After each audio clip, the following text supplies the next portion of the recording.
Okay, hello friends. So the last topic regarding to the heart, that is the regulation of heart activity. It is also called as regulation of cardiac activity. जसं मी बोललो आहे की हार्टसाठी cardiac हा एक extra शब्द सुद्धा दिला आहे. सो हार्टचं आपण स्ट्रक्चर बघितलं, वर्किंग बघितलं, मेकॅनिझम झाला आहे, हार्टबीट किंवा स्ट्रोक व्हॉल्यूम सारखे कन्सेप्ट झाले. अँड नाव लास्ट टॉपिक, जसं मी मध्यंतरी बोललो होतो की जरी हार्ट हे मायोजेनिक आहे, myogenic means actually it is itself control its all activity or except nervous system. परंतु कुठेतरी आपण म्हणतोय की कंट्रोल अँड कोऑर्डिनेशन. तुम्हाला माहिती आहे की control and coordination is normally brought about by the different two separate system. There is the nervous control and coordination आणि दर इज केमिकल कंट्रोल. आता हार्ट जरी मायोजेनिक आहे किंवा सेमी ऑटोनॉमस सुद्धा एक शब्द आहे, म्हणजे हार्ट स्वतःचं फंक्शन स्वतः कंट्रोल करतो आहे, परंतु तरीही हार्टला अंडर ब्रेन कंट्रोल सुद्धा राहावं लागतं. म्हणजे ॲक्च्युली आपण म्हणू शकतो की regulation of heart activity is under the dual control. Heart स्वतः सगळं करते आहे, परंतु जर तुम्हाला आठवत असेल पेसमेकर जे आपण घेतलं होतं, so pacemaker that is opening of Superior Vena कावा, जिथे actually waves of contraction generate झाल्या होत्या. मग आता साहजिक आहे, हार्ट जरी एक ऑटोनॉमस ऑर्गन आहे तरीही ब्रेनच्या कंट्रोलमध्ये किंवा ब्रेनचा जो एक खूप महत्त्वाचा पार्ट आहे, पुढे आपण शिकू दे, दॅट इज मिडुला ऑब्लॉंगेटा. तर त्या मिडुलाच्या माध्यमातून ओव्हरऑल हार्टची टोटल ॲक्टिव्हिटी कंट्रोल केली जाते. आणि हेच रेग्युलेशन तुम्हाला अलॉंग विथ सम हार्मोन. कारण बघा कसं आहे की नॉर्मली ह्युमन बॉडीमध्ये कंट्रोल आणि कोऑर्डिनेशन म्हटलं की हे दोन असतं. एक फास्ट असणारं nervous control which is brought about by the nervous system, जे थोडंफार दहावीला झालं आहे आपलं. That is 3 types of nervous system is there. एक होतं आपलं central nervous system or CNS which include brain and spinal cord. त्यानंतर होतं peripheral nervous system which include all types of nerves. And third is the autonomic nervous system, ज्यामध्ये सगळे involuntary organ and their associative nerves येतात. मग आता हार्टसुद्धा एक प्रकारचा काय झाला आहे, तर इथे इन्व्हॉलंटरी ऑर्गन आहे आणि इन्व्हॉलंटरी ऑर्गन किंवा इन्व्हॉलंटरी फंक्शन काय आहे हे आपलं झालं आहे. Those organ which can actually carry out its own function with its self, किंवा जे आपल्या विल पॉवरनी ऐकत नाही किंवा आपण त्या पर्टिक्युलर ऑर्गनचं फंक्शन स्वतः आपल्या कंट्रोलमध्ये ठेवू शकत नाही, त्याला म्हणतो आपण इन्व्हॉलंटरी ऑर्गन. आणि त्या इन्व्हॉलंटरी ऑर्गनमध्ये चालणारे सगळे फंक्शन म्हणजेच इन्व्हॉलंटरी फंक्शन किंवा ॲक्शन ज्याला म्हणतात. त्याच पद्धतीचा आहे हार्ट. सो हार्टचं जे पुन्हा रेग्युलेशन आलं आहे, is again of 2 type. Now see, though the human heart is myogenic in nature. Now myogenic means again पुन्हा तेच झालं आहे आपलं की नर्वस कंट्रोलच्या अंडरमध्ये हे नाही आहे, स्वतःचं सांभाळतो आहे, पण तरीही पुढे आपण लिहितो आहे but it shows the under dual control. म्हणजे ॲक्च्युली जर त्याचं टोटल वर्किंग किंवा रेग्युलेशन बघितलं तर हार्टचं टोटल रेग्युलेशन हे 2 वेगवेगळ्या पद्धतीनं कंट्रोल केलं जातं. एक हार्ट स्वतः इटसेल्फ आणि दुसरं असतं एक सेपरेट कंडिशन. आणि त्या सेपरेट म्हणजे जसं आता हार्टचं स्वतःचं कंट्रोल आहे आणि एक एक्स्ट्रा कंट्रोल आहे, असं ड्युअल कंट्रोलच्या फॉर्ममध्ये आहे. तर हे जे दुसरं कंट्रोल आहे हे पुन्हा 2 पद्धतीनं असतं. जसं ड्युअल म्हणजे एक तर मायोजेनिक म्हणजे हार्ट स्वतःचं कंट्रोल करेल, आणि जे दुसरं आहे that is under control of brain and spinal cord. तर ते ब्रेन आणि स्पायनल कॉर्डच्या माध्यमातून जे कंट्रोल चालतं ते पुन्हा 2 पद्धतीचं. एक nervous control by means of all types of nerves. त्यानंतर आहे chemical control that is specially by means of hormone. आता बघा, नर्वस कंट्रोल जर असेल तर नर्वस कंट्रोल हे टोटली असोसिएट केलं जातं with the nervous system. And chemical control is brought about by all types of glands and their respected hormones. कारण ग्लँडचं मेन फंक्शन आहे हार्मोन तयार करणं. And we all know hormones R the chemical messenger which carry out the all types of chemical reaction. आणि बरेचसे hormone हे catalyst म्हणून सुद्धा ॲक्ट होतात. आणि नॉर्मली हार्मोनचं तेच फंक्शन आहे की एखादी रिएक्शन किंवा एखादं फंक्शन जर बॉडीमध्ये होत असेल तर त्या रिएक्शनला प्रॉपरली कॅरी आउट करणं. ओके, सो हे दोन्ही कंट्रोल आपल्याला पाहायचे आहे. आणि सोबत खूप महत्त्वाचे म्हणजे हार्मोन. कारण पुन्हा जेव्हा किडनीचा एक पार्ट तुम्हाला येईल किंवा झालेला असेल, अजून डिटेल येणार आहे, त्यामध्ये पुन्हा हेच हार्मोन येतील. कारण हार्ट आणि किडनीचे हार्मोन थोडेफार सेम आहे किंवा ते असोसिएटली काम करतात. Now first is the nervous control. Nervous control include the part of autonomic nervous system. जसं मी म्हटलं आता नर्वस कंट्रोल 3 प्रकारचे आहेत. CNS that is central, PNS that is peripheral, and third ANS that is autonomic. So as heart is autonomic or involuntary organ, so इथे जे nervous control चालतं हार्टच्या माध्यमातून ते टोटली आहे ऑटोनॉमिक नर्वस सिस्टीमच्या माध्यमातून. So it is clearly carry out by autonomic nervous system. आता पुढे आपल्याला पुन्हा कंट्रोल कोऑर्डिनेशन चॅप्टरमध्ये हे डिटेल आला आहे. आता ऑटोनॉमिक नर्वस सिस्टीम म्हटलं की याचे पुन्हा दोन पार्ट पडतात, दोन टाईप्स आहेत. एक आहे सिम्पॅथेटिक नर्वस सिस्टीम किंवा सिम्पॅथेटिक ऑटोनॉमिक नर्वस सिस्टीम. दुसरं असतं पॅरासिम्पॅथेटिक सिस्टीम किंवा parasympathetic autonomic nervous system. So autonomic nervous system shows the two different again sub part, parasympathetic and simply sympathetic. ते दोन्ही आपल्याला दिलं आहे. नाव सी. आता साहजिक आहे बघा, हार्ट आहे आणि हार्टचं मेन फंक्शन आहे कॉन्ट्रॅक्शन अँड रिलॅक्सेशन करणं. That contraction and relaxation which is normally carry out by the cardiac muscle. आता बरेचदा आपलं हार्टबीट वाढते during specially the emergency condition, आणि मग कुठंतरी त्या वाढलेल्या हार्टबीटला कमी करावं लागेल. कारण वाढलेलं जे हार्टबीट आहे तसं राहून चालत नाही, त्याचे पुन्हा काही बॅड इफेक्ट बॉडीवर होतात. किंवा हार्टबीट वाढलं म्हणजे साहजिक आहे BP that is blood pressure वाढलं. सो हाय BP लो BP तुम्ही ऐकलं असेलच. तर ॲक्च्युली हे सगळं ॲक्टिव्हिटी होत असताना जेव्हा हार्टला कुठंतरी अशी वेळ येते, इमर्जन्सी कंडिशन येते की ज्या वेळेला हार्टबीट आपले वाढतात in the condition of fear, अँगर, त्यानंतर खूप जास्त आपण एक्सायटेड होतो त्यावेळेला. तर हे जे वाढलेलं हार्टबीट आहे किंवा हार्टबीट वाढवण्यासाठी एक सिस्टीम काम करते and that is sympathetic system. मग आता हे जे वाढलेलं हार्टबीट आहे हे असंच राहते असं पॉसिबल नाही, त्याला कमी करावं लागेल. म्हणजे हार्ट रेट किंवा हार्टबीट जे कुठंतरी वाढलं आहे त्याला कमी करावं लागेल, आणि कमी करण्यासाठी मग हे दुसरं आलं आहे त्याला कव्हर करण्यासाठी म्हणता येईल, that is the parasympathetic nervous system. So sympathetic nervous system which shows the main hormone as a neurotransmitter, and that is epinephrine. Yes, नाव लक्षात ठेवा. सिम्पॅथेटिक नर्वस सिस्टीम मध्ये जे ॲक्च्युली सगळं कॅरी आउट करणारा हार्मोन आहे तो आहे एपिनेफ्रिन. आणि हा एपिनेफ्रिन न्यूरो ट्रान्समिटर आहे. पहा, न्यूरो ट्रान्समिटर म्हणजे नर्वस सिस्टीमसाठी शब्द आला आहे न्यूरो, आणि ट्रान्समिटर म्हणजे हे सगळं ट्रान्समिट करणं. कारण इम्पल्सच्या माध्यमातून नर्वस सिस्टीम काम करते. नर्वस इम्पल्स म्हणा किंवा नर्व सिग्नल म्हणा, झालं आहे थोडंफार आपलं. So actually epinephrine is the main hormone regarding to the sympathetic nervous system. And what is the its function? So it is responsible to increase the rate of heartbeat during emergency condition. जेव्हा जेव्हा आपल्याला आपल्या बॉडीमध्ये बऱ्याचदा emergency condition येईल तेव्हा जे आपलं हार्टबीट वाढतं किंवा हार्ट रेट वाढतो तेव्हा त्या ठिकाणी हा जो एपिनेफ्रिन आहे हा तयार होतो. हा त्या ठिकाणी सिक्रेट केला जातो, आणि एपिनेफ्रिनला सिक्रेट करणं म्हणजे हार्ट रेट वाढवणं हे ॲक्च्युली कोणाच्या कंट्रोलमध्ये आहे तर सिम्पॅथेटिक सिस्टीममध्ये. आता इमर्जन्सी कंडिशन म्हणजे बऱ्याच लोकांना असं वाटेल किंवा काहीतरी असं वेगळी कंडिशन आहे इमर्जन्सी म्हणजे, तसं नाही. म्हणजे हार्ट अटॅक वगैरे आला अशातला भाग नाही आहे. तर जसं आता स्टेट ऑफ अँगर आहे, जेव्हा खूप जास्त आपल्याला राग येतो तर राग आल्यानंतर आपला हार्टबीट साहजिक वाढते. त्यानंतर in the condition of fear जेव्हा भीती वाटते. आता ॲक्च्युअलमध्ये जर असतं आपण थोडं डिटेल घेतलं असतं, जसं आता स्पेशली आपण म्हणतो की मुली थोड्याशा जास्त म्हणजे भीती त्यांना वाटते. तर संध्याकाळची वेळ आहे 6-7 वाजले आणि आई वडील समजा बाहेर गेले आहेत आणि त्यांनी सांगितलं की मी 7 वाजेपर्यंत आम्ही येऊन जाऊ. पोरगी समजा घरात एकटी आहे, 7 वाजले, 7:30 वाजले, 8 वाजले आणि अचानक लाईन गेली.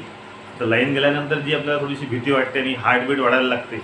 हां, इन्व्हर्टर वगैरे असेल तर भाग वेगळा, परंतु एकदम अंधार झाला, काळोख झाला आणि मग त्या गडबडीमध्ये ते टॉर्च सापडत नाही, हे ते सगळं. So he the that is the condition of fear. तर अशा वेळेस आपला हार्टबीट वाढते. किंवा मग एक कंडिशन आहे जी बऱ्याच लोकांनी किंवा जवळपास सगळ्यांनी अनुभवली आहे. लहान असताना आपण काय करत होतो तर दरवाजाच्या मागं लपत होतो, जर कोणतरी येते त्याला आपण भो करत होतो. आता विचार करा, जर तुम्हाला कोणी भो केलं असेल त्यावेळेला तर तुमची कंडिशन काय असेल? एकदम आपले हार्टबीट वाढून जातात. That is the emergency condition. तुम्ही नॉर्मली चाललाय समजा सायकलने चालला किंवा गाडीनं तुम्ही सडनली पडलात, तर पडल्यानंतर जी आपली कंडिशन असते एकदम भीती किंवा एकदम हाय हार्टबीट होऊन जातात. तर ह्या अशा ज्या इमर्जन्सी कंडिशन आहे ज्यामध्ये जनरली किंवा नॉर्मली आपले हार्टबीट वाढतात, ते हार्टबीट किंवा हार्ट रेट वाढवण्याचं काम इथे सिम्पॅथेटिक नर्वस सिस्टीम करते आहे bye means of secreting epinephrine. मग आता हे जे वाढलेलं आहे हे कुठंतरी कमी व्हावं लागेल. आज साहजिक आहे, तुम्ही समजा एकदम ते भो झालं, तुम्हाला खूप जास्त ते भीती वाटली, हार्टबीट वाढले, मग काही वेळाने आपण रिलॅक्स होतो, हळूहळू हार्टबीट कमी होतात. मग त्यावेळेला कोण काम करतं? त्यावेळेला काम करते आहे पॅरासिम्पॅथेटिक नर्वस सिस्टीम, जी आता ॲसिडिल कोलिनला तयार करते. Yes, that epinephrine and acetylcholine are the opposite type of hormone. एक हार्टबीट वाढवतो तर दुसरा त्याला कमी करतो. मग जेव्हा एपिनेफ्रिन तयार होईल बॉडीमध्ये तेव्हा साहजिक हार्ट रेट वाढेल मग जेव्हा ॲसिडिल कोलिन तयार व्हायला लागेल तर इकडे एपिनेफ्रिन हा कमी होत जातो. When amount of acetylcholine is increase in the body or blood, then amount of epinephrine is decreases. हा वाढेल आणि हा काय करतो, जो पॅरासिम्पॅथेटिक नर्वस सिस्टीमचा स्पेशल हार्मोन आहे, it reduce the rate of heartbeat. हा जो वाढलेले हार्टबीट आहे त्याला रिड्यूस करतो आणि नॉर्मल लेवलला आणतो. एकदम कमी नाही झाली पाहिजे, एकदम वाढले नाही पाहिजे. जी एक नॉर्मल लेवल असते त्या नॉर्मल लेवलला जनरली ॲसिडिल कोलिन नावाचा हार्मोन त्या ठिकाणी हार्टला आणतो आहे. आता हे झाले नर्वस सिस्टीमचे दोन पार्ट. आता ॲक्च्युली ब्रेनच्या कोणत्या पार्टमध्ये हे दिलं आहे हे सगळं आपल्याला दिलं आहे पहा. Now cardiovascular centre of autonomous nervous system. हे जे ऑटोनॉमस किंवा ऑटोनॉमिक नर्वस सिस्टीम आहे तो नाही, त्याचं जे कार्डिओव्हास्क्युलर सेंटर पहा, नाव पहा, कार्डिओ फॉर हार्ट आणि व्हॉस्क्युलर जनरली हार्टचे जे वॉल आहेत त्या खूप जास्त व्हॉस्क्युलर म्हणून तो शब्द घेतला आहे. So cardiovascular centre of that autonomic nervous system which actually control the heart और heart rate is lies in the medulla oblongata. Yes,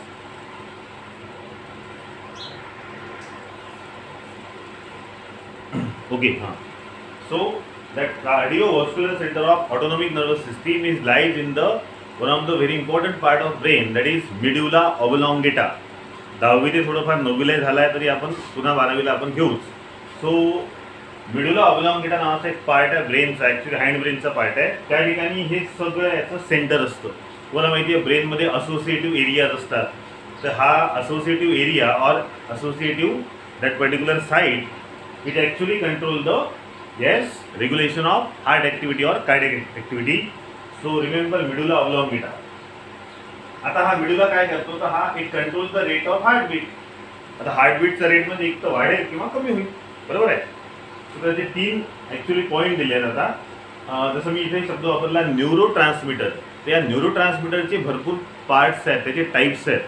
हे आपल्याला याच वर्षी केमिकल कंट्रोल अँड कोऑर्डिनेशन नावाच्या चॅप्टरमध्ये शिकायचं आहे. न्यूरो ट्रान्समीटरचे टाईप त्यातले 3 इथे आले आहे.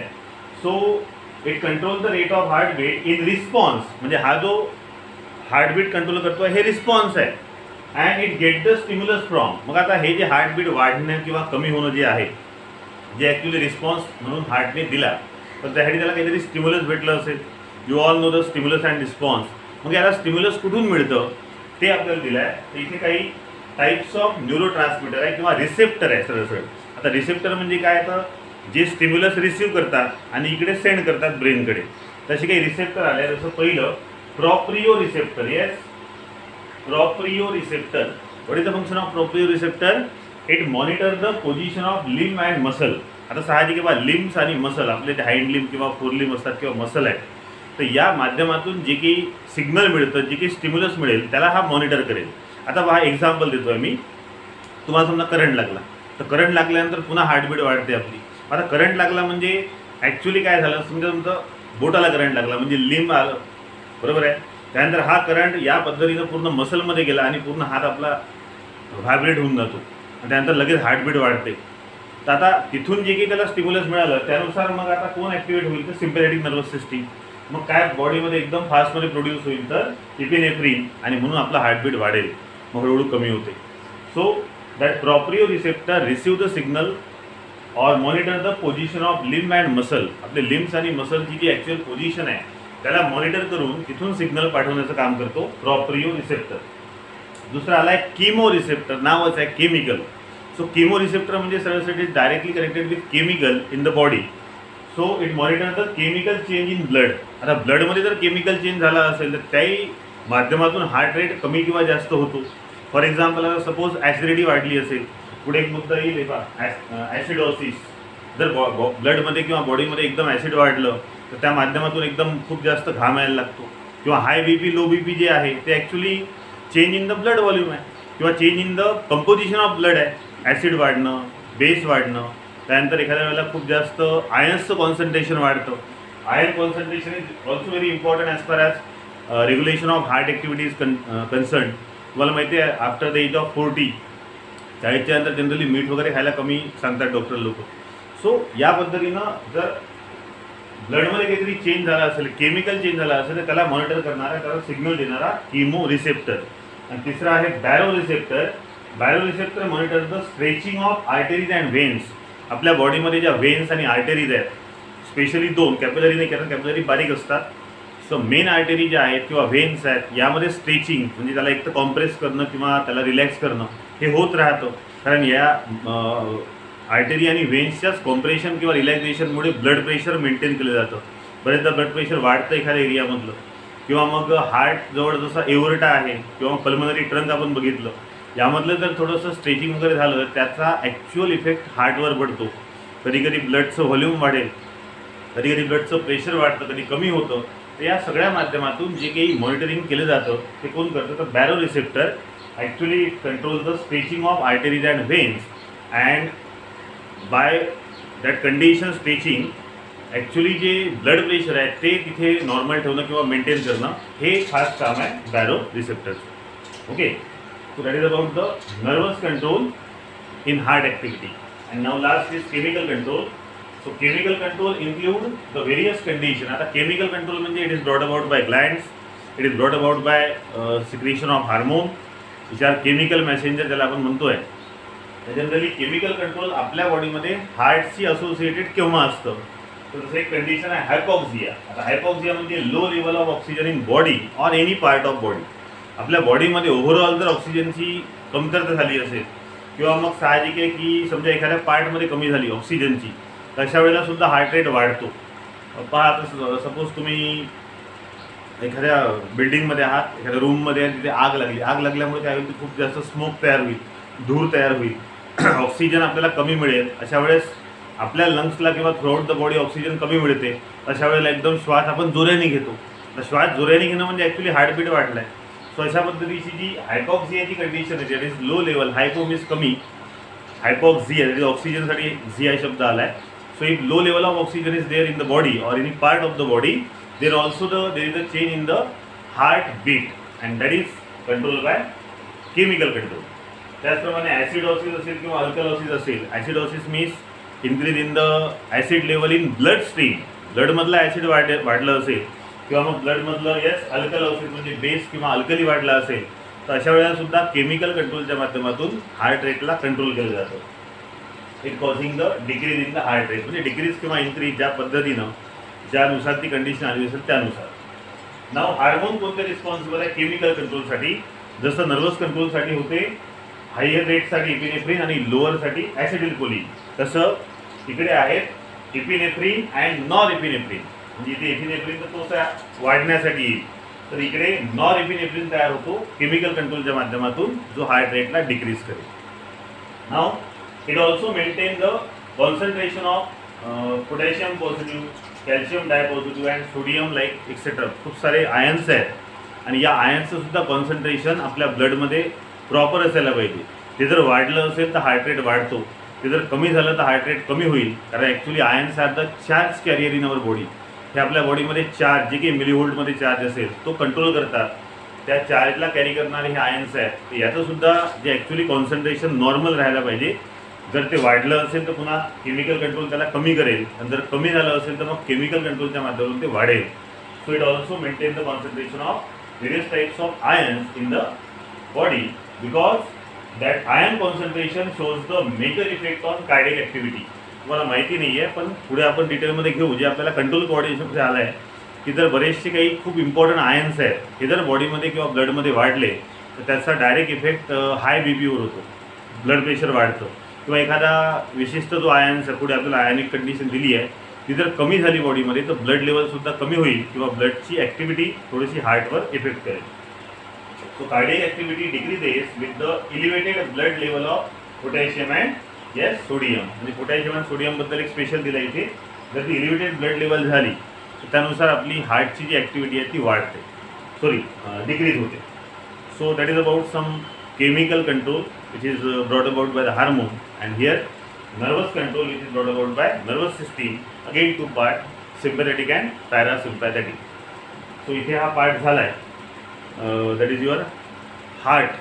आता पुढे आपल्याला वेसल्स वगैरे बघायचे आहे, तर ते आता कसं काय घ्यायचं ते तुम्हाला तसं मी मेसेज करतो. ओके.